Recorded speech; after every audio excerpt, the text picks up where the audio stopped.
Ladies and gentlemen, welcome back from New York City. We're watching live coverage of Group B of WCS America round of 16. Of course, yesterday we saw Snoot and Alicia advanced in the round of 8, and now we're in a group involving the STC, Apocalypse, Crank, and Moonglade. This is match 1 of the night, Apocalypse versus the STC. Apocalypse, a little bit of a smirk on camera there. I'm going to ask the players if they're ready, as we're about to jump into the decider of this match. And you know, the last map really held true to the excitement of Neoplanet S. Constant engagements, both players constantly trying to push on different pathways, trying to get an advantageous position where their opponent will be forced into charge into a tank line. I love watching TVT on Neoplanet S. It's always that was awesome. It's so fast. I had a blast. Yes, casting that. That is StarCraft 2 right there. So I'll have to see what happens here in the decider. This is game 3. We'll be on the map of Whirlwind, where the winner will advance to the winner's match. All right. Here we are in game number 3 in the top right-hand location. I present your blue Terran player representing Team Quantic Gaming, refusing to die in the last game. He is 1 win away from advancing to the winner's match. He is Apocalypse. His opponent in the bottom right-hand location of Whirlwind. I present your red Terran player representing Team Complexity, also 1 win away from advancing to the winner's match. He is the STC.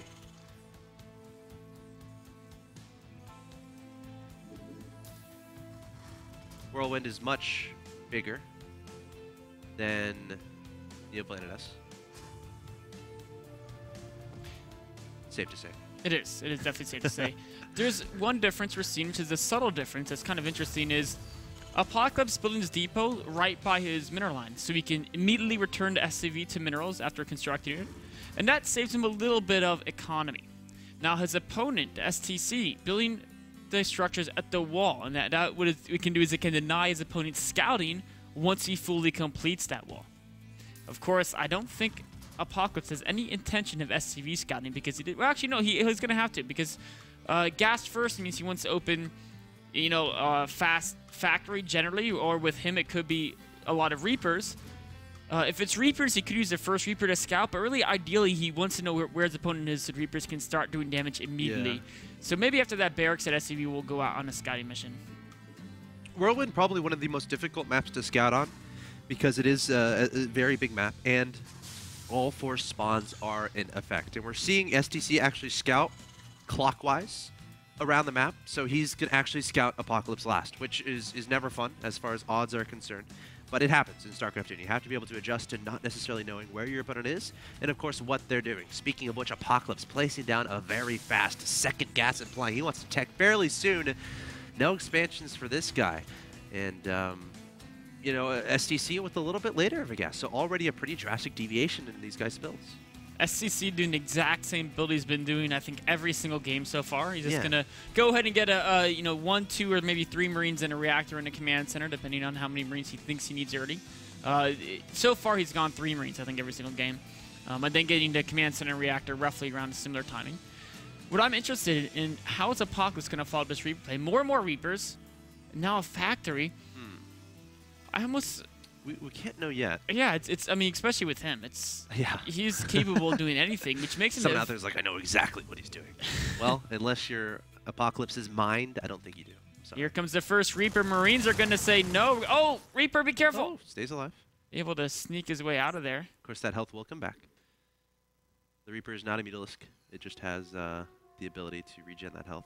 All right, starport going down and a tech lab. So we're starting to get some clues as far as... It's the feared Reaper Banshee attack. Ah. Actually, I don't know. I just made it up. Feared Reaper Banshee attack. But a lot of Reapers, constant Reaper production. Of course, you know, based on these positions, as far as air play is concerned, Apocalypse isn't too far away from his opponent's main base. He can frolic along the right-hand side of the map, make his way to his opponent's mineral line, and try to deal with that. Meanwhile, the STC, I love that supply depot positioning behind his refinery, as that can kind of wall off and kind of help deal with potential Hellion shenanigans or Hellion drops. Very, very useful against Hellions. Yeah. So let's see, how does... Okay, he's going cloak, so it is the feared Reaper Banshee build. Yes. But this is all before an expansion. There's a lot of people who go Cloak Banshees after Command Center. Going it before Command Center, and especially if you get as many Reapers. He got 3 Reapers early on, or actually maybe just 2. But anytime you invest in those Reapers early, it definitely does slow your build a little bit.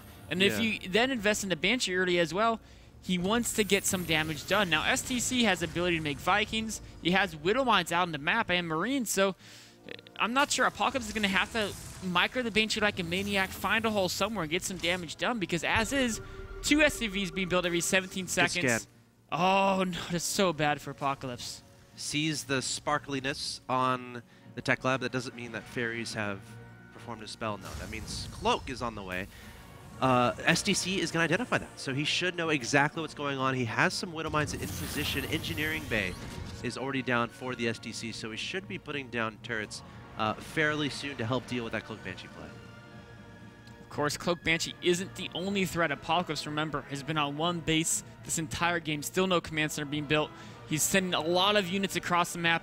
He's not going to do any sneaky harass in the back, because he knows being this far behind in expansion time means he has to get a lot of SCV kills. That means combining his forces for a frontal assault. STC needs to be able to identify this. The unit's coming forward, staying just out of range of that Widow Mine. Another Widow Mine coming forward here from Apocalypse, taking position at just outside that main base. And now Scan's going to be very important here from the STC. He doesn't necessarily want to lift that orbital yet, because he wants to be able to use the Scan. There's 53 energy. There's the Scan. And now he's going to lift the orbital, getting out of there before too much damage is taken. Targeting down that Widow Mine at the natural expansion. Has a tank on the high ground as well, which is going to help a bunch. And also the Viking spotting that Banshee. Apocalypse still trying to make this work, though, behind this, putting down a command center of his own. Another Scan going down, taking down the Banshee. A great pickoff there from the STC. Apocalypse doing a decent job delaying SCV production into natural and delaying mining there, but I still think it's going to come down to the fact that actually he's on even SCVs. There must have been enough SCVs missed from delaying that production. Wants to land this orbital, he can scan, and the Scan immediately going down. And that Banshee should die. A few kills. Oh, but the other army of Apocalypse surges forward. There's a take on the high ground. 2 takes on the high ground. Apocalypse has to be very careful. Losing a good amount of stuff here. These are brave units. They are. They don't mind taking some hits from tanks. Ooh, I like this play. He realizes how much pressure is being applied to his front, realizing, okay, my opponent's main and natural might be a little bit exposed. I'm going to pick up some stuff. Picking up 2 Widow Mines, 3 Marines, sending him to his opponent's side of the map. Apocalypse realizing that might be a threat, perhaps identifying the lack of units of his opponent, saying, okay, maybe he's going to try to drop me. So really high-level play from both of these 2 players and trying to identify what each other are doing. Medevac's coming in here. Now what does Apocalypse have to defend? A Reaper standing guard, but he's not going to stop building. A Mule doesn't scare off the Medevac. No, Mule's not a very offensive unit. Banshee is coming forward, but igniting the afterburners, going straight to the main base. A Scan trying to identify that Widow Mine, but the Widow Mine does stay alive for now. We'll keep an eye on that. Let's see if another one gets dropped here at the main base. No, not just yet. Nothing that shoots up here. Nothing that shoots up, though, so the Medevac will stay alive. That Scan was used, but the Widow Mine didn't die. Still there. And I wonder if he thinks it's dead. Okay, no, I think he's about to scan again. He should scan again. Okay. There he goes. Takes out the Widow Mine. Meanwhile, though, another Widow Mine is going to be dropped back here. Can it burrow in time where the Hellen's going to take it out? It does barely get burrowed, and it's going to shoot at the SCVs. Great shot onto that mineral line. Great damage being done here from the STC. Apocalypse scrambling to try to defend this. Meanwhile, STC marching across the map here. 3 Vikings, 4 Marines, 3 tanks, and he's going to be able to now do some counter-aggression onto this natural expansion. Apocalypse abandoning ship. He has to, but now he's stuck in a contained situation. That's never good for a Terran. When your opponent's on 2 bases, they've been on 2 bases for such a long time. Apocalypse does have 3 orbital commands, but he only has 1. He's charging forward. Widow Mine's leading the charge against the siege tanks. He has to break this. He realizes that to keep his hopes alive in this game, but the STC is so cost efficient with every single one of his units. STC up 70 to 54 in that supply count, but Apocalypse barely able to shove his opponent away. Widow Mine being redropped in the main, and it's going to be able to shoot so many SCVs. Great shot there. But only killing one again, the damage isn't enough to quite kill the splash damage, at least. Not enough to quite... still 5 HP left on about 6 SCVs there. Oh, Vikings getting a little bit too close to Widow Mines. One to be taking out, the other 2. Oh, no! Oh, jeez. The Vikings sitting around there for almost too long. The Marines are going to get shot. They're not careful. Oh, yep. Well, Marines aren't worth nearly as much, so that's okay. Oh, they're all going to die just Widow Mine. Oh. A lot of dead bodies. Meanwhile, the Banshees are doing a great job of harass from Apocalypse, getting 5 kills on one, and the other one is up to 7. 14 workers killed to 10 in favor of the STC. Of course, STC is up by 10 workers right now, basically 40 to 30 workers. Banshee's being taken out. You know, this is almost going to kind of... Is this equalizing? It's interesting. I mean, both... STC has advantage in these 10 workers up. Sure. Right? But Apocalypse has a little more units at his disposal. Both players are on 3 bases. STC is at the 3rd. Apocalypse is still in the main. I mean, STC is winning, but it's a very close game. And you know what's interesting? Throughout all this, Apocalypse is actually going towards mech. And it's just been a kind of a crazy game, so I haven't really had a chance to point that out yet. But he is playing mech, which is really interesting, because Whirlwind is a map where typically a lot of people don't like mech. It's such a big map, it's hard to really control all the corners of the map if it goes late game against a more mobile opponent. All right. Apocalypse sending a few Hellions to his opponent's 3rd base, going to check on the progress of that. Some SCVs being transferred. And this is that difference we were talking about before, that worker advantage. And Apocalypse doing a little bit to try to negate that. Hellions running into the Marines, going to back away for now, trying to get out of that siege tank fire range. Meanwhile, 4 Vikings patrolling the skies of Apocalypse. Oh, and they're going to try to... Oh, poor Medevac. It's not going to last long. He was trying to gear up for a significant Hellbat drop. He's now these armories up. He's going to resume Hellbat, or begin Hellbat production, I should say. And Hellbats are a critical part about mech and TV. The Vikings landing, but a siege tank is actually in range. In fact, multiple siege tanks. This is actually terrible for the STC. He's losing his air control. Yeah, I mean, once you land those Vikings, you're kind of committed. But, oh, and the Widowmine taking that last shot, saving that Viking's life. He killed 1 Viking and 2 Marines and lost all 4 of his Vikings. Not what he wanted to get done. Units lost is actually pretty even, though. 43-26 to 41-50. Barely in favor of Apocalypse. But again, I think we're even enough where we can't necessarily call, you know, a significant advantage towards either player. Apocalypse just now getting that 3rd base set up. In fact, you know, every little skirmish that happens, we have to keep a very close eye on, because if you lose the medevac drop, if you lose a couple Vikings for free, that's going to be very important towards which way the game is kind of shifting. The medevacs pass each other. Nobody's seeing the opposing player's medevac. Of course, it's a Hellbat drop for Apocalypse mech player versus a Marine drop for the STC. Oh, no. This could be very scary indeed. Medevacs. What's defend? There's 1 missile turret. Oh, kind of ignited those afterburners, but didn't go in there just yet. He's going to wait for that cooldown. Those SCVs have no idea what's coming. A bunch of flames going to be dropped from above, and here he goes. Apocalypse landing those Hellbats, targeting down those SCVs. The splash damage from the tank actually doing a decent amount of damage to the SCVs as well. Meanwhile, a drop happening not only in the main base of the STC with another Hellbat drop from Apocalypse, but also in the main base of Apocalypse. The Marines just chilling there for now, not necessarily moving out just yet. Of course, STC worried about defending against this drop play from Apocalypse, and Apocalypse doing a great job with these Hellbats. Oh, and the STC's drop is not getting nearly as much done. Just a single missile turret and SCV kill. And this can be cleaned up without a problem. Yeah. We've got 1 Hellbat. Hellbat leading the charge. Turret trying to get remade, going to get taken down. But those Marines will die. So overall, that was definitely a better situation for Apocalypse. He's up to 31 workers killed to his opponent's 15. Apocalypse was down by 10 workers. Yes. And now all of a sudden he's basically dead even. So making up all the ground that he was behind in economy, and he's still maintaining his army advantage that he had throughout most of this game. You know, he had about a 10 supply advantage in army, and he still has that right now.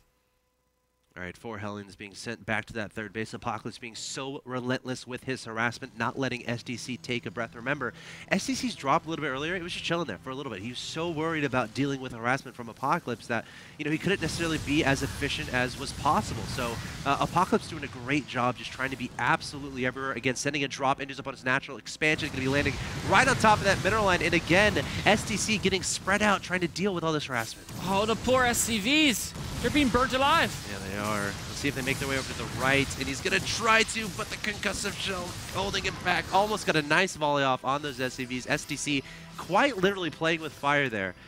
But eventually able to clean up those drops. Meanwhile, he's deciding, all right, enough is enough. I'm going to move across the map, sending a bunch of tanks, marauders, Marines towards his 4th. Let's see how far he decides to go. Of course, now is about the time where you have to worry about Widowmine, so sending 1 brave stimmed Marine forward to deal with that. Who wins? The Marine takes out the Hellion. He claims the middle. Fortunately not for very long, as a few other Hellions do. push him out. STC pushing along the right side of the map, but that's been spotted by Apocalypse. Yeah. I don't know how you can do this unless... Yeah, if your opponent sees you in this location, I don't think this works. Because there's a ramp there, you're going to have to run down it into a bunch of tanks, and that's no fun. If he ditches his tanks, those could be vulnerable to like a Hellbat drop or something. What do you make of that decision? It's an interesting decision. I think he just forgot. Like, I don't think he meant to leave the tanks there. There's no... Oh no, and the Widow Mine is going to be activated too. I'm really confused. Oh, losing a lot of tanks. Meanwhile, Hellbat drop forces the SCVs out of the third base as well. More income being lost by the STC. The tanks again are abandoned. Hellbat drop coming back in again. This one not doing quite as much damage, but another one in the natural. Gosh, Apocalypse again is everywhere, taking down more SCVs at his opponent's natural expansion. Trading away Hellbats is fine because they only cost minerals. The medevacs losing those isn't too fun, but Apocalypse making those over and over again, even setting up another base at the top left-hand side of the map, a little bit of a ninja expo for Mr. Apocalypse. Meanwhile, Widow Mine doing a bit of damage there in the middle of the map. These Widow Mines are so effective. Yeah, just no reason not to just... Oh, that was Apocalypse's scan. Oh, I'm like, all right, big engagement going to happen here. STC coming forward, trying to spread out those Marines and Marauders. Apocalypse pulling back those Hellbats, trying to pull those Marines and Marauders into range of those siege tanks. Scans going on absolutely everywhere. The hero Widow Mine did end up getting taken out. But neither one of these players really willing to go for a direct engagement. STC still controlling the middle, and on Whirlwind, the middle is very important because if you control the middle, you have the shortest path to all the side expansions. STC trying to find an angle to kill one of Apocalypse's bases. Apocalypse, meanwhile, has been adding a lot of extra starports and more factories, so he's really cranking up his infrastructure. But he doesn't quite yet have the gas income. He's still only on 6 gases. This base at the corner hasn't really been able to utilize the additional refineries quite yet. I hope those medevacs aren't going where I think they're going. They're going into... Take a look at the main base. The death zone? The death zone. What about... Oh, this is a little... Oh, there's 2 Widow Mines there, though. And, oh, man. I don't think this is not good. He's going to turn around. In fact, 3 more missiles. Yeah. Yeah, he's in wants you know no what? piece 5 of that. turrets, no thanks. Oh, sensor tower from Apocalypse spots. SCC's trying to distract with an army movement into the sensor tower. Well, the death zone had a hole in it. Wow, he snuck around the top side of the map there. And these Marines Marauders are going to land. 1 tank is not going to be enough to help defend against that. Another tank getting taken down. Apocalypse scrambling to deal with this. Thought he had sufficient defenses in the north, but he did not. And these Marauders doing a lot of damage here in the main. Hellbat's going down. A very nice drop. It's unclear actually how cost efficient that was. He didn't kill any tanks. Oh, he's trying to engage into his opponent's third base. 4 tanks there, but Marauders going to be leading the charge. The tanks doing a lot of damage. Going to lift up the bio unit to drop, but Apocalypse backing up. Also, keep in mind, while all this was happening, STC sent an SCV to the top left-hand side of the map. He was able to scout that expansion, and now he's sending some Marines forward to shut that down. Top left base is being shut down. It means Apocalypse has to break this army. Where's his bio? There's no Marines. Where's his They bio? ditched the tanks. Oh no, the Hellbat's going to be dropped on top. STC is going to lose every single one of his tanks. Maybe Apocalypse put that expansion up there on purpose so STC would pull away the Marines to deal with that, leaving all of his tanks vulnerable. That's how high a level these guys play at. But Apocalypse with a great trade there. A convincing win. The tanks are so important for the STC to be able to control his side of the map. Oh, he's just going for it. Apocalypse doesn't care about that siege line. He's going forward with all these Hellbats, the medevacs healing them from above, the tanks extending forward as well. And now I feel like the STC is in a little bit of a dicey situation. But again, he has 4 bases, so he's Renegade Viking. He's able to make a little bit of, he's able to trade a little bit better than his opponent. So, you know, it's not like he's in a terrible situation by any means.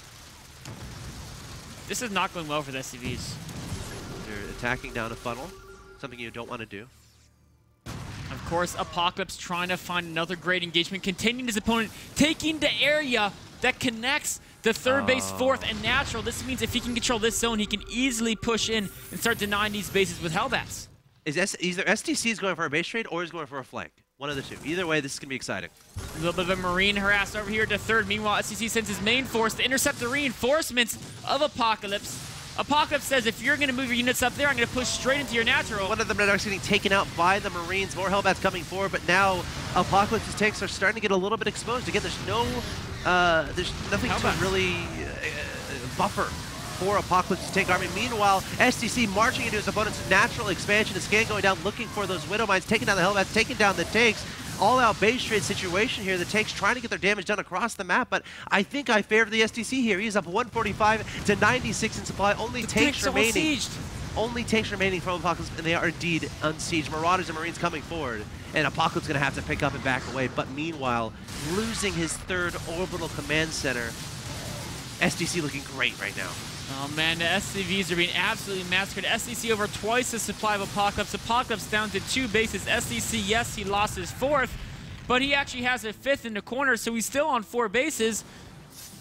Even if this more force gets torn away, I mean, they're very hurt. STC has a massive, massive economic advantage. Yeah, I mean, Apocalypse down to 2 bases. I don't even know if he has a 3rd orbital at this point. Just moving his main base orbital to that 3rd base location. Meanwhile, the Hellbat drop. Oh, well, there's nothing to kill. If he could spot that base at the bottom left, that'd be nice. Because there's a lot of vulnerable SCVs there. They are planetary, but Hellbat's the Maya planetary. Yeah, they're like, all right, whatever. It's a nice little back scratch. A little back massage. He needs to find a way to do something, because STC is going to override him here in another minute or two unless he can find some way to keep SCV on a defense. Let's see if oh, 2 tanks were in there actually. Oh yeah, and wow, this is doing a lot of damage. Again, no planetary here, so STC going to scramble to deal with that. Only 1 medevac survives, so the 2 unlucky ones going to have to remain behind. That was a nice move. Yeah. Another 8 of those, and he's back in the game. You are correct. Oh, SCV's transferring, but I guess he missed it there. It's okay. So yeah, Apocalypse definitely in a very tough situation here, where STC is on 5 bases. Yes, he's on 5 now. Apocalypse is on 3. Of course, both players have mined out of their main. And it's 5 bases with 71 harvesters versus 3 with 14. Might be it right here. STC might be making the final push of the game. What a great game. What a great series we have in match number 1 here today. Very, very excellent. Nice. The 1 shot getting off, but that's not going to kill the medevacs. And STC coming in from every single location. Another Widowmine shot, but that's not going to matter. STC has way too much, charging towards his opponent's natural expansion. Meanwhile, we have a drop in the 3rd base of the STC and at the 4th base. So again, it's not easy to kill Apocalypse. He's definitely going to stay until the very last moment. Apocalypse desperately trying to make a final stand, but I think the STC just has too much. Oh, Scan taking out the Widow Mines, and yeah, this is the point. GG.